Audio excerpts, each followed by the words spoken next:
If you were asked to imagine the birthplace of the brothers Grimm, it probably wouldn't look like this. But Hanau was almost completely destroyed in the Second World War. It was, and still is, an important industrial city, and therefore a prime target. Only 7 houses remained standing.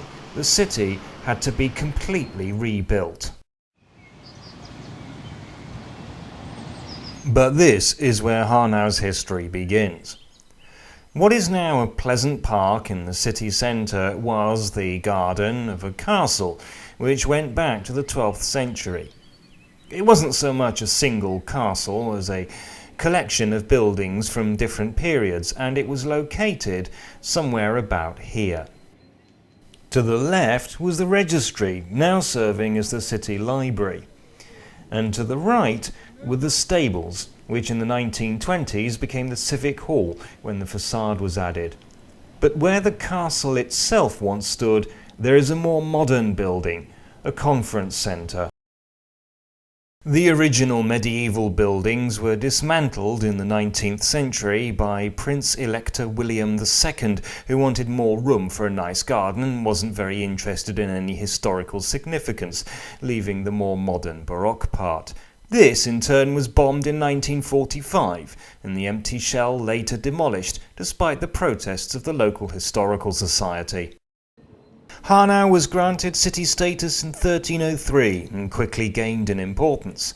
The little marketplace is dominated by a rather fine half-timbered house, the City Hall, built in 1538 when its predecessor was found to be too small. It's now the headquarters of the Association for Goldsmiths' Art, but still features an iron collar used to punish criminals in a day when justice was both painful and humiliating. Nearby is the Church of St. Mary. At the very beginning of the 18th century, the parish priest was a certain Friedrich Grimm, the great-grandfather of the famous brothers. Not far, one of the few remnants of the original fortifications can be seen, which must have been built between 1303 and 1338. Just a short distance away is the remains of a different kind of wall. This one surrounded the Jewish ghetto. It was in 1603 when Count Philipp Ludwig II gave permission for Jews to settle in this street. About 10 years later, 250 Jews found refuge here from an anti-Semitic uprising in Frankfurt. The synagogue was on this corner, but was destroyed in 1938 as part of another, rather more infamous anti-Semitic uprising.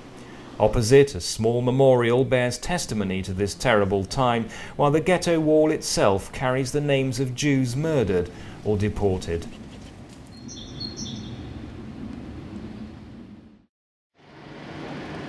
This corner of what is now the tax office has 2 large historical maps on display. One of them is a reproduction of this map, dated 1684. Hanau is in 2 halves. The old city is in the north, which on this map is to the left, and the much bigger new city in the south.